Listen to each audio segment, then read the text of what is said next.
siendo los países ubicados ah, siendo los países ubicados al norte también donde se suele encontrar mayor prevalencia de esta enfermedad, como Estados Unidos o países ubicados al norte de Europa. También las personas caucásicas o de la religión judía tienden a prevalecer más esta enfermedad, y en aquellos en donde se encuentra menos es en los países ubicados al sur, como es Sudamérica, los países del continente africano, o incluso también en países ubicados al sur del continente asiático. Sin embargo, se mencionaba en las bibliografías consultadas que esta enfermedad va en aumento y pues no había una inclinación como tal hacia un sexo en específico. Afectaba por igual tanto a hombres como a mujeres. Permítame. Ahora, los factores que predisponen al desarrollo de la enfermedad de Crohn, vamos a ver que se dividen en ambientales y genéticos, aunque hay autores que también mencionan los inmunitarios, que vamos a explicar más adelante en la fisiopatología. En el caso de los ambientales, vemos que se involucra el tabaquismo, el residir en una zona urbana, en una zona de ciudad, la historia de apendicectomía o el uso de fármacos, como lo pueden ser antibióticos, principalmente en la edad infantil, anticonceptivos orales o de antiinflamatorios no esteroideos, siendo la aspirina el principal mencionado en las investigaciones. Y en el caso de los factores genéticos, se relacionan con mutaciones en el gen NOD2 o CAR15, ubicado en el cromosoma 16, que codifica para un receptor de las células presentadoras de antígeno para el reconocimiento de antígenos de la microbiota intestinal, que vamos a explicar más adelante. Y la teoría o esta hipótesis del factor genético se apoya también con datos de predisposición familiar. Se menciona que en aquellas familias en las que un progenitor tiene enfermedad de Crohn, tiene una probabilidad de sus hijos de presentarla de 5.2 a 9.2%. Y esta aumenta en caso de que sean ambos progenitores, vamos a ver que la probabilidad aumenta incluso más del doble, hasta un 36%.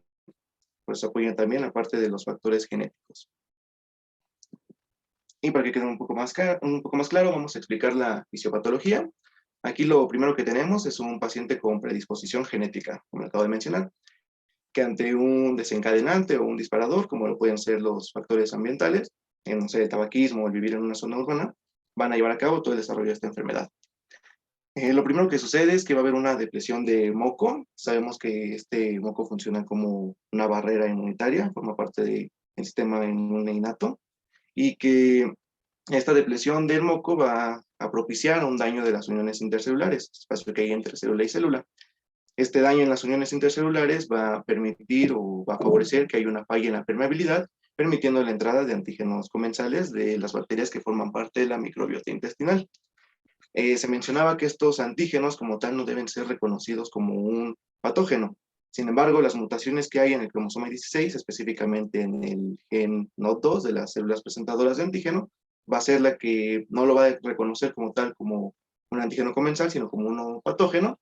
Entonces, lo que hace esta célula presentadora de antígeno, ahí representada con una célula dendrítica, es que lo presenta al linfocito T virgen, y por medio de un linfocito TH1, específicamente en la enfermedad de Crohn, potenciado por linfocitos TH17, van a propiciar la liberación de citoquinas proinflamatorias que van a conducir a la inflamación de todas las capas histológicas. Por otra parte, este aumento en las interleucinas proinflamatorias van a favorecer que haya una transmigración o un infiltrado de neutrófilos, específicamente a la lámina propia del tejido. Y esto va a ser importante porque, como vamos a ver en los criterios diagnósticos, el neutrófilo en su citoplasma va a contener algo llamado calprotectina fecal, que nos va a servir como un marcador inflamatorio o de daño propiamente. También en las imágenes histológicas vamos a ver que hay un abundante infiltrado de neutrófilos que pues, nos indica como tal este proceso de transmigración o de infiltración a la lámina propia. Y se da por todo este proceso. Ahora, la ubicación de las lesiones vamos a ver que va a ir acompañada de ciertos síntomas. La ubicación en donde se suele encontrar más la enfermedad de Crohn o los daños al intestino, vamos a ver que va a ser a nivel ileal o a nivel del ilio terminal e inicios de colon ascendente. Estos se encuentran en un 35% de los pacientes, y los síntomas asociados a ellas van a ser diarreas de gran volumen, un dolor abdominal ubicado en el cuadrante inferior derecho, que incluso en casos de una inflamación muy severa se puede incluso palpar una masa, como lo vamos a mencionar más adelante. También la pérdida de peso, y es la que se relaciona con estenosis en mayor medida. La segunda más común es la ubicación colónica, es decir, que la afectación se da a nivel de colon, aunque como podemos ver ahí en la imagen, vean cómo no se limita solamente a un espacio, sino es segmentario. Va a haber zonas que van a estar afectadas y va a haber zonas que no. Entonces, cuando la afectación se da en lo que viene siendo el colon, se presenta en el 32%, aquí vamos a ver que vamos a encontrar diarreas de menor volumen, pero con presencia de moco e incluso de sangre. Va a haber un dolor abdominal. Aquí se mencionaba que incluso en caso de ser a nivel de colon descendente, pues se localiza en el cuadrante inferior izquierdo. También en presencia de fístulas, de úlceras y son asociados a enfermedad perianal, como lo vamos a mencionar en las siguientes diapositivas. La tercera de ellas es la ubicación ileocolónica, cuando está a nivel de ilion y de colon. Esta está en un 28% de los pacientes y dentro de sus síntomas asociados se encuentra la diarrea, el dolor abdominal, aquí se mencionaba que era de tipo cólico, que era muy intenso, y la pérdida de peso y fístulas. Y en menor medida, en un 5%, el que se ubica a nivel gastroduodenal, a nivel de esófago, aquí lo que vamos a encontrar pues van a ser síntomas de náuseas, de vómitos, un dolor abdominal epigástrico, pérdida de peso y anorexia. Sin embargo, vamos a ver que hay otros síntomas que acompañan en esta enfermedad. Entre ellos se encuentra el malestar general, la presencia de fiebre, de astenia, anorexia, la pérdida de peso, el retraso del crecimiento, de la maduración puberal, esto en el caso de los niños o de adolescentes, y la presencia de una masa abdominal, cuando la inflamación es muy severa. Y también hay manifestaciones extraintestinales, ahí les coloqué una tabla, ¿no? Cada una de ellas y su prevalencia. Como pueden apreciar, las que predominan son las artropatías inflamatorias, seguidas de una anemia y de osteoporosis. También la presencia de estomatitis aftosa o de esas aftas que se ve como en la boca, en una prevalencia bastante elevada. Ahora, el diagnóstico vemos que se va a sustentar en la parte de interrogatorio, exploración física, estudios de laboratorio y de imagen. Primeramente, en el interrogatorio, pues vamos a ver que nuestro paciente va a acudir por síntomas, bueno, los síntomas más frecuentes van a ser de dolor abdominal y de diarrea. Hay que indagar en cada una de ellas, interrogar sobre síntomas extraintestinales, como pueden ser los articulares, oculares, la piel o perianal, como los que vimos en la tabla anterior, y también indagar sobre factores de riesgo, los antecedentes familiares, si hay algún progenitor que tenga enfermedad de Crohn por el papel que jugaba la genética, en los personales no patológicos, interrogar las toxicomanías por si se recurre a tabaquismo, o bien en fármacos, como lo pueden ser los AINES, como lo mencionamos al inicio de las diapositivas, que son factores de riesgo. Por otra parte, en la exploración física, aquí lo que vamos a hacer es una exploración abdominal, donde va a haber presencia de dolor y de masa, siendo frecuente a nivel de cuadrante inferior derecho, por la ubicación en hilio terminal que mencioné en la diapositiva anterior. También aquí que es necesario llevar a cabo una inspección perianal, anal o en busca de lesiones, como pueden ser fístulas, abscesos, fisuras, que nos puedan orientar hacia un diagnóstico. También se sugiere el tacto rectal y la búsqueda de otros signos como fiebre, taquicardia o manifestaciones de deshidratación. Por otra parte, en los estudios de laboratorio, aquí pues, lo que vamos a encontrar va a ser principalmente una anemia ferropénica, una leucocitosis, hipoalbuminemia por la malabsorción de proteínas, también déficit vitamínicos, específicamente de vitamina B12, y una elevación de la proteína C reactiva y de la velocidad de sedimentación globular, que pues estos son indicativos de inflamación y de lesión tisular. También va a haber trombocitosis, una calprotectina fecal positiva, que es lo que mencionaba en la fisiopatología. Esto es un marcador inflamatorio de los neutrófilos, entonces al ser degradados, pues va a haber la presencia de una calprotectina fecal. Los valores se mencionaba que se encontraban entre 50 a 250 y se consideraba positivo cuando era mayor a 250 microgramos. Un cultivo en heces para descartar la presencia de alguna otra bacteria, sangre en heces, porque ya mencionamos que puede haber sangrado dependiendo de la ubicación, Y algo muy importante van a ser también la presencia de anticuerpos. En el caso del anticuerpo anticitoplasma perinuclear de los neutrófilos, en la enfermedad de Crohn se va a encontrar negativo y el anticuerpo anti-Saccharomyces cerevisiae se va a encontrar positivo. Esto es importante porque es un diferenciador. Vamos a ver más adelante que en la colitis ulcerosa se encuentran al revés. La PANSA se va a encontrar positiva y la ASCA se va a encontrar negativa.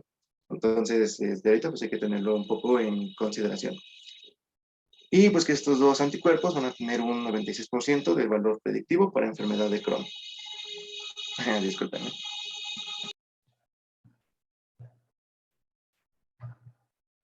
Ya, perdón, pasó una moto. Ahora, en diagnósticos de imagen vamos a encontrar la endoscopía. Ahí les coloqué una tabla con los signos endoscópicos clásicos de enfermedad de Crohn. Vemos que la distribución es asimétrica, por esto que habíamos mencionado, que es como fragmentada y segmentaria, que la vascularidad se va a encontrar comúnmente normal, va a haber eritema, algo frecuente, la hemorragia va a ser poco frecuente, y los que sí van a ser datos así de Crohn van a ser la presencia de aftas, de úlceras lineales, como esta que podemos ver aquí en la imagen, con aspecto serpinginoso, así como se pueden ver estas de aquí. Signo del empedrado, como esta imagen inferior, tiene la apariencia como de piedras, y que las úlceras que rodean de la mucosa a menudo van a ser normales. Entonces aquí se puede ver muy bien, se ve la presencia de esta úlcera lineal, no se ve así como tal, como circular, sino se ve alargada y es segmentaria. Vean cómo incluso aquí respeta, hay zonas en donde se ve lesión y otras donde no. Y es por eso que habíamos mencionado que es segmentario. Y aquí ves el aspecto empedrado, ¿no? Estas son otras imágenes de endoscopía. Estas son de una endoscopía digestiva alta. Es menos frecuente, pero pues sabemos que se puede dar. Aquí lo que vemos son, en la imagen A, en esta que está aquí, úlceras esofágicas lineales en el tercio superior del esófago. Y en el caso de la B, esta es una endoscopia digestiva baja. Aquí vemos que hay una lesión a nivel de la válvula ileocecal que se encuentra sobre elevada y que puede condicionar a una estenosis. Estas son imágenes de la revista de Gastroenterología de México, son del mismo paciente y vean, cumple el patrón segmentario, ¿no? Hay lesión tanto a nivel de esófago como de la válvula ileocecal. Y es por lo mismo, no se limita a una sola zona. Estas son otras imágenes de endoscopía. Aquí en la imagen A vemos una mucosa intestinal con úlceras de pequeño tamaño, en mucosa del ilio, como esta que vemos aquí, y que es en relación a una afectación leve. En la imagen B, que está aquí del lado derecho, vemos que se cumple con lo de la mucosa intestinal con un patrón empedrado, también que las úlceras son de gran tamaño, son con aspecto serpinginoso, y que esto nos habla de una afectación severa. También aquí se puede notar cómo hay zonas donde sí se da la lesión y zonas donde no. Y pues también eso es diagnóstico de Crohn.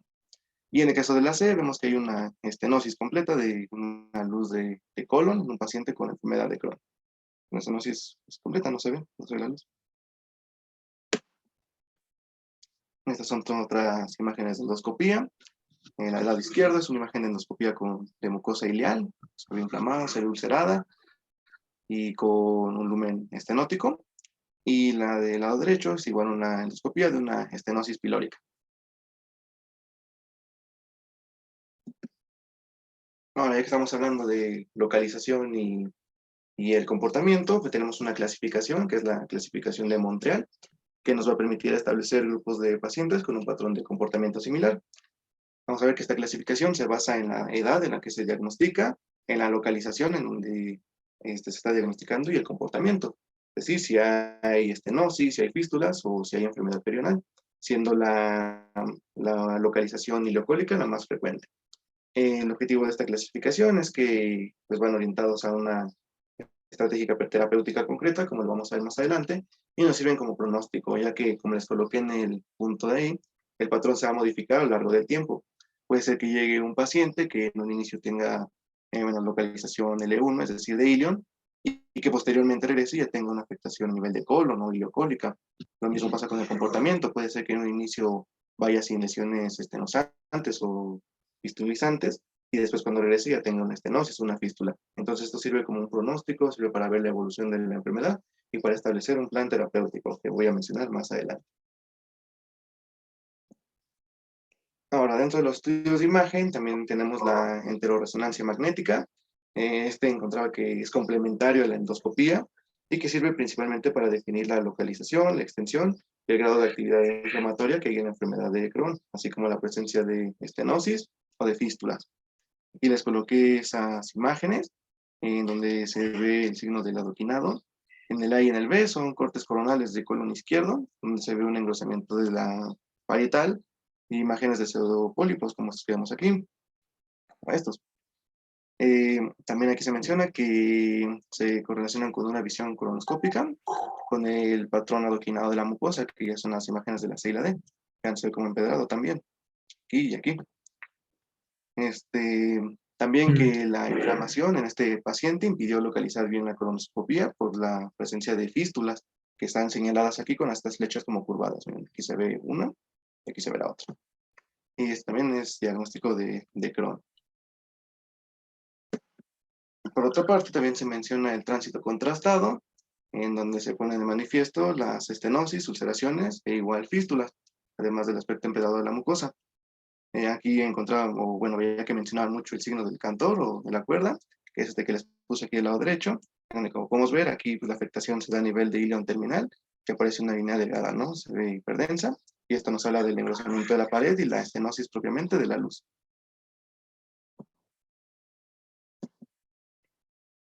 Por otra parte, en los estudios histopatológicos, de igual manera les coloqué cuáles son las lesiones típicas de la enfermedad de Crohn. Vemos que va a haber una inflamación crónica, parchada y transmural, afecta a todas las capas histológicas. Va a haber aumento del número de linfocitos y de células plasmáticas. También que hay una irregularidad discontinua de las criptas y la presencia de granulomas no clasificantes en la lámina propia, además de la irregularidad de las vellosidades. Ahí les coloqué una imagen, esa la saqué del Robbins, de patología estructural, y bueno, aquí lo que nos menciona es que en la imagen A hay una organización desordenada de las criptas, que es consecuencia de las lesiones repetitivas.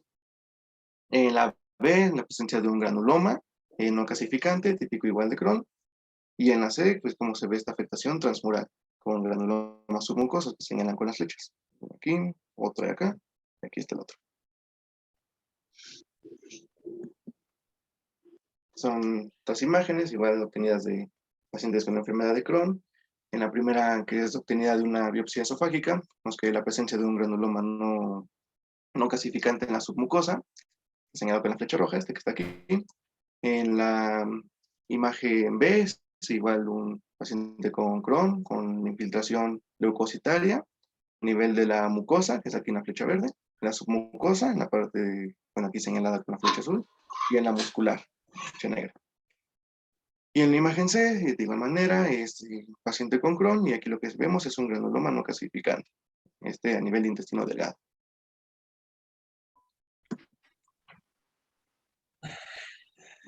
Estas son otras imágenes correspondientes a un paciente con enfermedad de Crohn. Aquí lo que vemos es tomada de intestino grueso, lo que se ve es inflamación y la fibrosis transmural. Y en el caso de la imagen del lado derecho es de ilion, en donde se ve un granuloma epiteloideo en la lámina propia.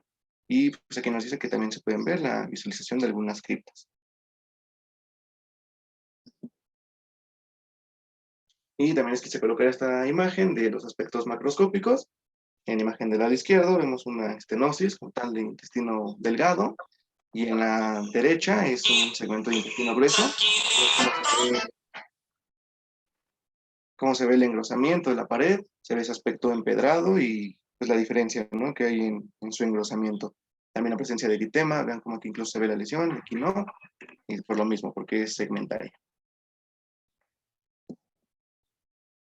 Y bueno, ahora hablando del tratamiento, se menciona que aquí el tratamiento farmacológico tiene el objetivo de frenar la actividad inflamatoria e inducir un estadio más prolongado de remisión, es decir, de una ausencia como tal de los signos y síntomas de estos pacientes. Se los organicé así en leve moderado, moderado y grave y grave o refractario, para ver qué tratamiento podemos aplicar. En el caso de un cuadro leve, lo que se sugiere es la administración de aminosalicilatos, siendo el ácido 5-aminosalicílico o 5-ASA el de elección. Esperen.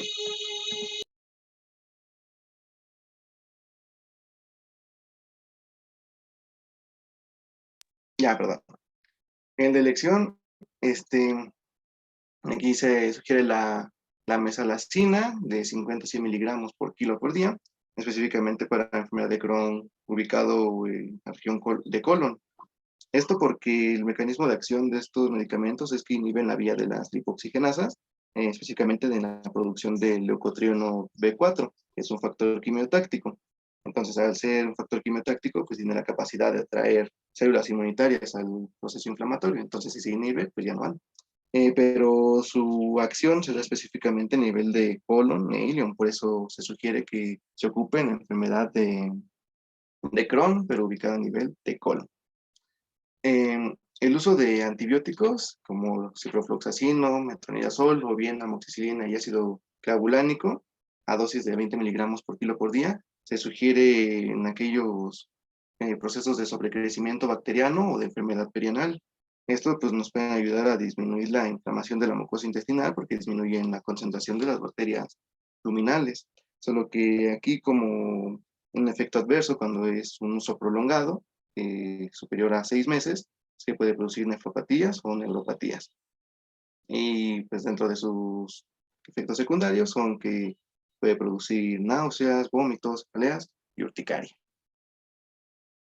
Ahora, en caso de un cuadro leve o moderado, se sugiere el uso de corticosteroides, como la budesonida, en una dosis de 9 miligramos por día, vía oral, y este se sugiere cuando la afectación es a nivel ileocecal. Y pues aquí no se sugiere un mantenimiento, ya que se dice que no es capaz de inducir una remisión histológica, por lo tanto, pues no sería útil como una terapia de mantenimiento. Y en caso de que sea un cuadro moderado o grave, se puede usar otro corticosteroide, que es la prednisona, a una dosis de 1 miligramo por kilo al día, vía oral, y que de igual manera nos sugiere un mantenimiento. También había encontrado que ciertos artículos que decían que también no se sugiere que sean de uso prolongado porque se asocian en un 35% a generar corticodependencia y un 20% a generar corticoresistencia. Es decir, que bueno, en el caso de la corticodependencia, pues que se requiere ya un uso continuo para lograr los efectos esperados, y de una corticoresistencia, pues que ya se ha usado tanto que ya no se produce como tal un efecto. Entonces no se sugiere que sean de uso prolongado. De hecho, para retirarlo se menciona que debe de llevar un descenso escalonado de dosis y no retirarse como tal así de golpe.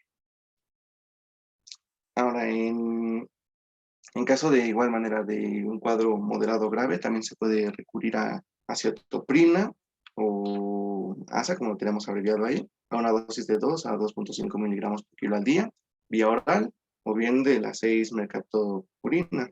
Estos son inmunomoduladores o antiopurinas y pues van a ayudar porque bueno, desencadenan una apoptosis de las células T, por lo tanto generan una inmunosupresión.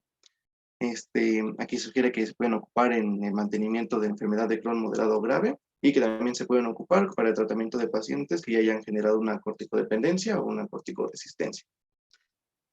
O en caso de que no sean tolerados, también se puede recurrir a metotrexato a una dosis de 15 a 25 miligramos por semana a nivel intramuscular. Y pues esto se puede ocupar en casos de intolerancia o a las teopurinas, o bien para el mantenimiento de enfermedad de Crohn moderada o grave. Y ya en cuadros muy graves se puede recurrir a terapias biológicas, como los inhibidores del factor de necrosis tumoral o antifactor de necrosis tumoral. Aquí pueden ser infliximab, adalimumab o certolizumab a una dosis de 5 miligramos por kilo intravenoso en 250 mililitros de solución salina. Y pues lo que hacen estos medicamentos es que se ocupan como último recurso antes de recurrir a una cirugía y que estos inducen una remisión clínica e histológica después de 3 infusiones. También se mencionaba que los niños responden bien si se inicia una terapia temprana y que dentro de sus efectos adversos está la reactivación de otras infecciones, como tuberculosis o hepatitis B. Por lo tanto, se deben de descartar estos diagnósticos en un paciente antes de iniciar un tratamiento.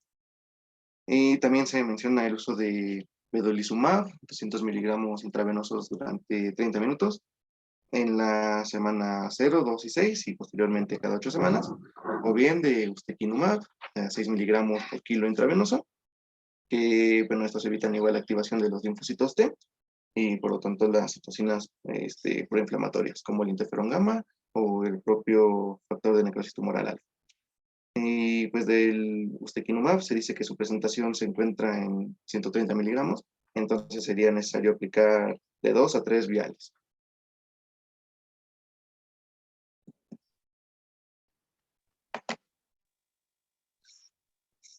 Bueno, ahora pasamos a hablar sobre la colitis ulcerosa crónica idiopática, o también se conoce como colitis ulcerosa. Esta es una condición inflamatoria crónica que va a causar inflamación continua de la mucosa colónica sin granulomas en la biopsia, que va a afectar el recto y en expresión variable al colon contiguo, que se caracteriza por tener un curso con recaídas y remisiones. Entonces, lo más importante es que realmente va a afectar el colon. Respecto a la etiología, se desconoce alguna precisa, pero algunos autores mencionan que se debe a la interacción de factores genéticos y ambientales. Siguiente, por favor.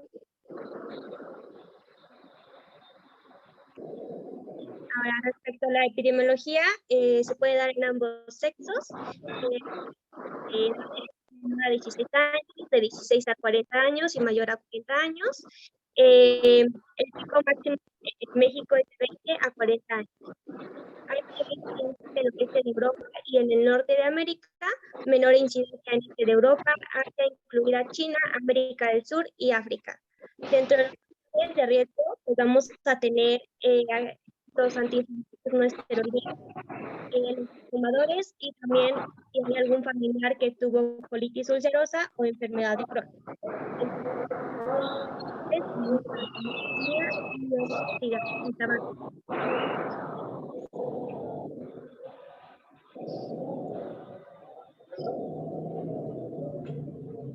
Bueno, respecto al mecanismo fisiopatológico, tenemos que la inmunológica desregulada al microbioma intestinal comensal en un huésped genéticamente susceptible. Esto va a provocar la alteración en la permeabilidad tanto intestinal y disbiosis y contribuye a la exposición de antígenos, y vamos a tener como resultado la activación de vías que inducen la producción de citocinas proinflamatorias. También va a haber una respuesta de las células colaboradoras de tipo TH2 y TH17 que van a secretar interleucinas proinflamatorias. Tenemos que en circunstancias normales pues va a haber una interacción entre las células dendríticas y las células epiteliales, y esto va a promover la homeostasis a través de un fenotipo TH2 no inflamatorio, pero en la enfermedad de CUSI vamos a tener una respuesta de TH2 atípica. Esto nos conlleva a una producción de interleucina 5 y interleucina 13. Al mismo tiempo, los linfocitos de la mucosa van a estar produciendo interleucina 17 y estimulando la respuesta de células TH17, las cuales van a producir múltiples citocinas, incluyendo la interleucina 21 y la 22. Siguiente. Ahora vamos a tener la clasificación de acuerdo a la extensión de la gravedad, que corresponde a la clasificación de Montreal, donde la divide, o bueno, va a estar clasificada en proctitis, donde la afectación va a estar limitada al recto. La extensión proximal de la inflamación va a ser distal a la unión rectosigmoidea. Ahora, respecto a la colitis izquierda, o también se conoce como colitis distal, la afectación va a estar limitada a la porción del colon distal a la flexura esplénica, como podemos verlo en la imagen. Y respecto a la colitis extensa, la afectación se va a extender hasta la flexura esplénica e incluye pancolitis. Y aquí, en la primera imagen del lado izquierdo, es la colitis extensa, y la que está del lado derecho sería la pancolitis, que afecta a todo el colon. Siguiente. Ahora, también tenemos la clasificación de Montreal de la enfermedad en CUSI, y la va a clasificar en remisión, donde va a estar asintomático, en leve, donde va a haber deposiciones por día mayor o igual a 4, la sangre puede estar presente y la frecuencia cardíaca pues va a estar normal. Si es moderada, va a haber deposiciones por día mayor a 4, la sangre va a estar presente de manera mínima o sin signos de toxicidad sistémica. Y si está en grave, va a haber deposiciones por día mayor o igual a 6, la sangre va a estar presente, la frecuencia cardíaca va a ser mayor a 90 latidos por minuto, una temperatura de 37.5 grados centígrados, la hemoglobina de 10.5 gramos sobre decilitro y el BCG mayor a 30 milímetros por hora.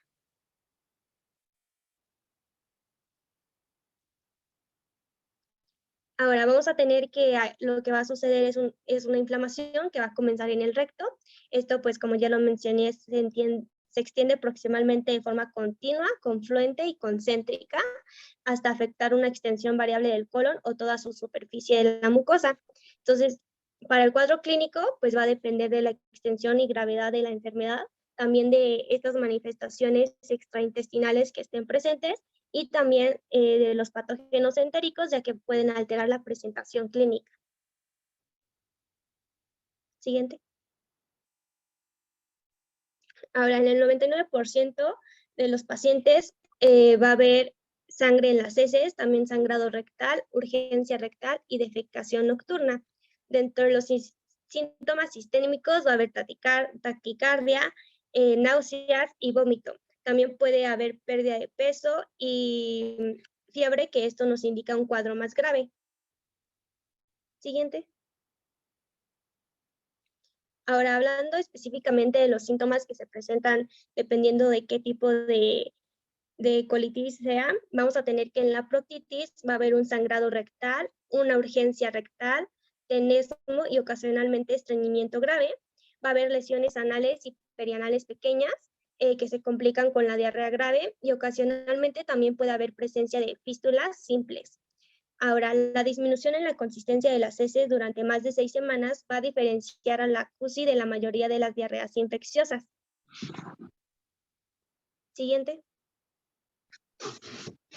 Bueno, en la colitis extensa y en la pancolitis los síntomas van a ser diarrea crónica asociada a sangrado rectal, también va a haber sangre visible en las heces, urgencia rectal, tenesmo, exudado mucopurulento, defecación nocturna, dolor abdominal que va a ser tipo cólico y o localizado en la fosa ilíaca izquierda antes de la defecación y que se va a aliviar con la misma.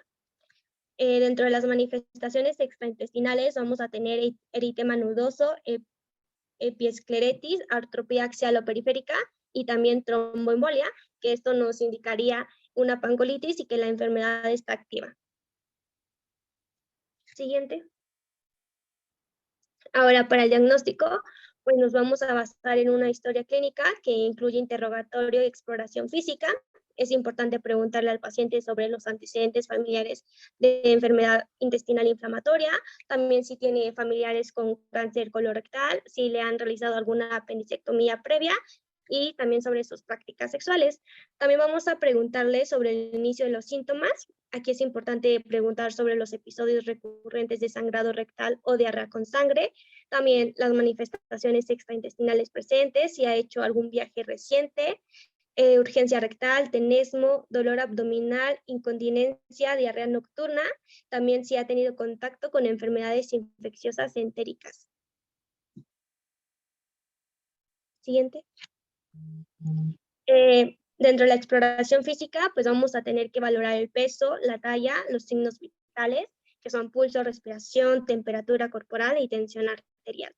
Vamos a realizar una inspección de piel, ojos, boca y una inspección perianal para buscar si hay manifestaciones extraintestinales. También se va a realizar una exploración abdominal para ver si hay distensión o dolor y también se realiza un tacto rectal. Los pacientes que cursan con un cuadro grave van a tener fiebre, taquicardia, pérdida de peso, distensión abdominal o también una disminución de la peristalsis. Siguiente. Ahora también nos vamos a basar para el diagnóstico en los estudios de laboratorio. Vamos a solicitar una biometría hemática completa, urea en suero, creatinina, electrolitos, enzimas hepáticas, perfil de hierro y PCR, marcadores de inflamación, PCR y BCG. También los anticuerpos antineutrófilo con patrón perinuclear es muy importante, que el anticuerpo va a ser P-ANCA en un 32% va a ser positivo, o su patrón atípico, que es X-ANCA, que va a estar presente en un 50%. También vamos a solicitar calprotectina fecal, que este es un marcador muy importante porque es preciso de inflamación del colon. Respecto a los resultados de la biometría hemática, podemos encontrar trombocitosis como un resultado de esta respuesta inflamatoria crónica. También va a haber presencia de anemia y esto nos indica la gravedad de la enfermedad y su cronicidad. Y también hay leucocitosis debido a la complicación infecciosa. Siguiente. Ahora, en los estudios de imagen se puede realizar una radiografía abdominal simple. Esto se puede hacer para una evaluación inicial en aquellos pacientes que cursan con un cuadro grave. Y aquí podemos encontrar la dilatación segmentaria del colon mayor a 5 centímetros, que va a tener bordes irregulares delineados por gas, y esto pues se va a correlacionar mucho con una ulceración. También esta radiografía abdominal simple nos sirve para saber la extensión de la enfermedad y también para buscar características que nos lleven al tratamiento. Respecto a la ecografía abdominal simple, aquí podemos encontrar dentro de los hallazgos puede haber edema y fibrosis de la pared intestinal. También se puede hacer un ultrasonido con Doppler, que esto serviría para medir la velocidad del flujo sanguíneo intestinal. También podemos apoyarnos de la tomografía axial computarizada, helicoidal y de la resonancia magnética nuclear. Esto solamente va a estar indicado para pacientes que tengan complicaciones. Siguiente. Bueno, en estas imágenes, en la imagen A tenemos una tomografía computarizada multidetector y en la flecha color azul observamos el engrosamiento mural de la asa afectada. En la flecha roja observamos el reforzamiento de la mucosa del colon ascendente y en la flecha amarilla la extracción de la grasa adyacente.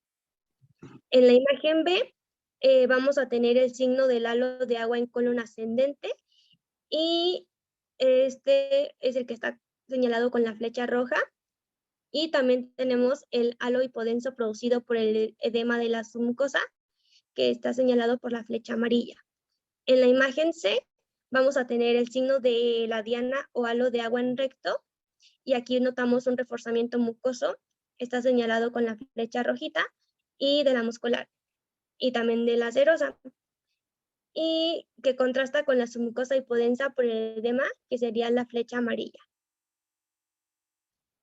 Siguiente. Ahora, aquí en la imagen D tenemos un engrosamiento mural, que sería, que nos señala la flecha amarilla.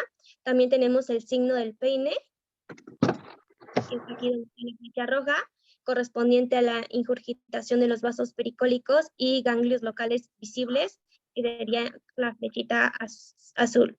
En la imagen E tenemos el signo de ileitis por reflujo, en la cual existe engrosamiento mural del ilion terminal. Aquí está señalado con la flecha amarilla, y existe también engrosamiento mural del colon, que se señala con la flecha roja. Por último, en la imagen F observamos el signo de la pérdida de las obstrucciones del colon ascendente y transverso con engrosamiento de la pared. Siguiente. Ahora también nos vamos a basar para el diagnóstico en la histopatología, y dentro de los hallazgos que vamos a encontrar, pues vamos a tener que hay alteraciones en las características de la arquitectura, es decir, en la ramificación de las criptas, va a haber distorsión de la cripta, atrofia de la cripta e irregularidad en la superficie. Respecto a las anomalías epiteliales que vamos a encontrar, va a haber depresión de mucina, metaplasia de las células de Panet, y respecto a las características inflamatorias, vamos a tener plasmocitosis basal, agregados linfoides basales, eosinófilos presentes en la lámina propia y una mayor celularidad en la lámina propia. Siguiente. Bueno, aquí en esta imagen pues vemos las alteraciones distintivas de la colitis crónica. En la imagen A y B corresponde a fragmentos de mucosa ileal con acortamiento y ramificación de criptas, mínima expansión de la lámina propia y también una metaplasia de glándulas pilóricas, que es lo que está aquí en los recuadros. Y en la imagen C se destaca un infiltrado inflamatorio difuso, también tenemos un folículo linfoide basal y acortamiento y ramificación de la cripta. Siguiente. Ahora, aquí en estas imágenes vemos, representan la plasmocitosis basal.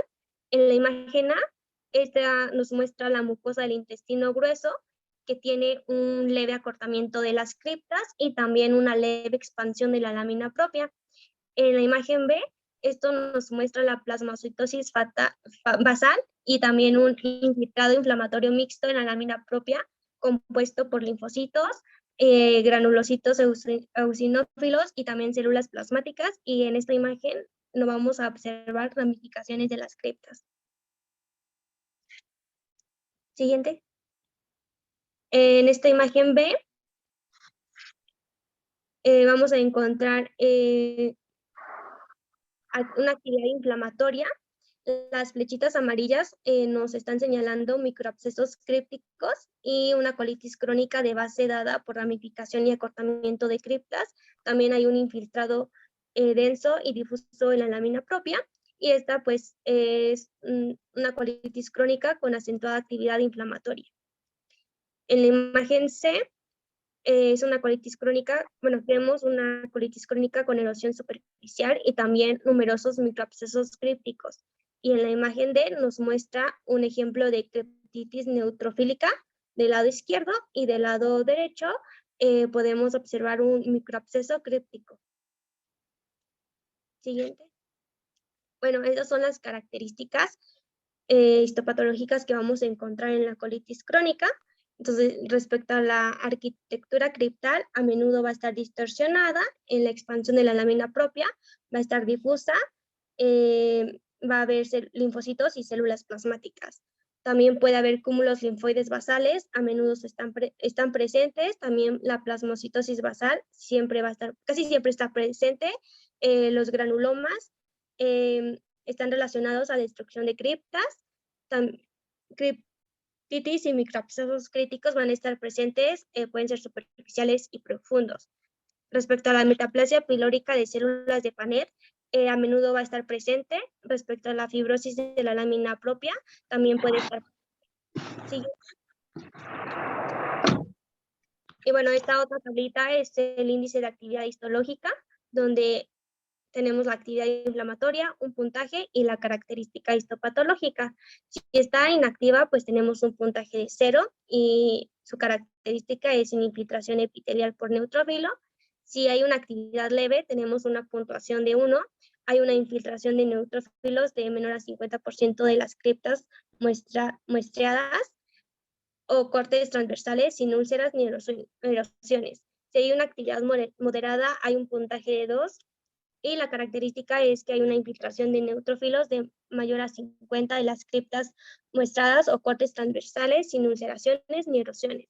Si hay una actividad acentuada, tenemos un puntaje de 3, va a haber erosiones o úlceras y es independiente de otras características.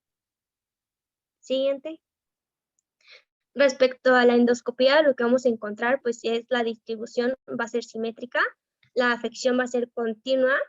La afección rectal va a estar presente siempre. Va a haber el aspecto de los vasos, pues va a haber un borramiento. También la friabilidad está presente, el eritema, las petequias espontáneas también suelen estar presentes. La hemorragia profusa es muy común. Las erosiones y pseudopólipos están presentes. Aquí en estas imágenes pues tenemos cómo se debería de ver el colon sin ninguna afectación. Siguiente.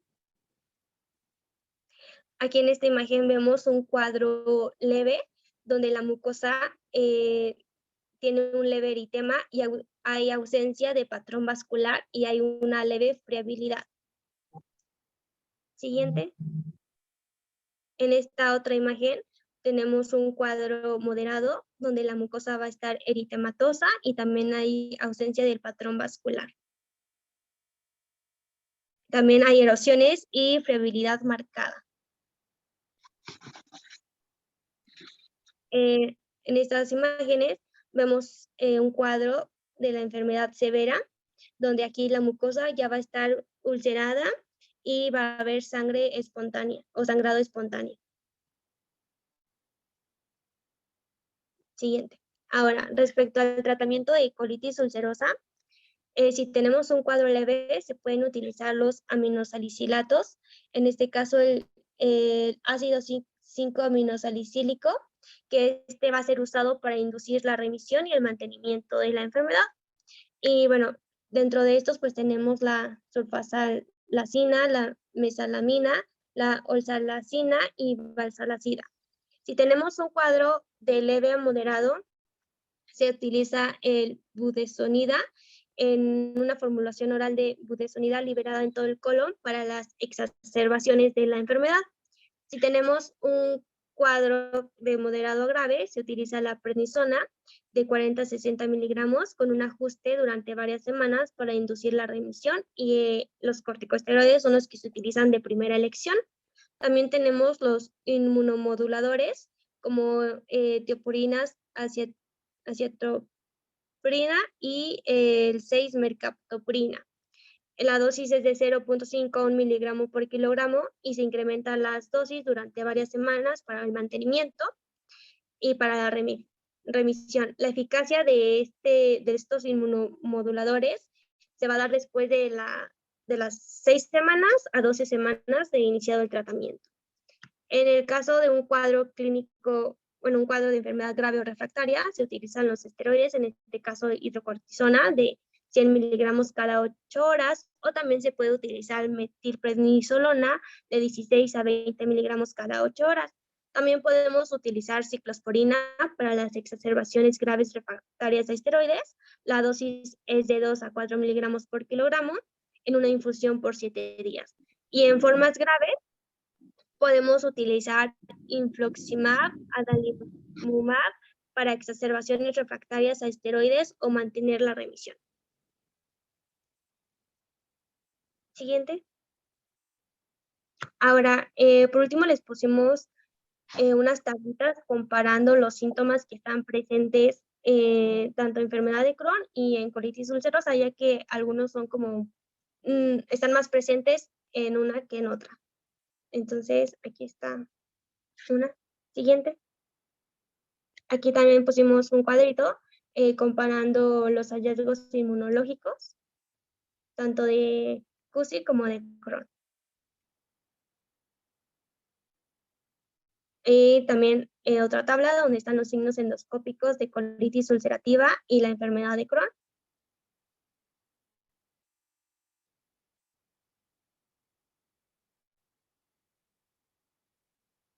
También el tratamiento, tanto para enfermedad de Crohn y colitis ulcerosa.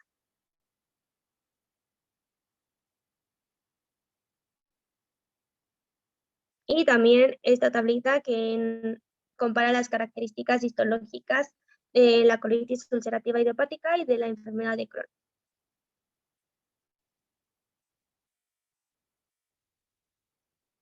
Y esto sería todo. Muy bien presentada la clase.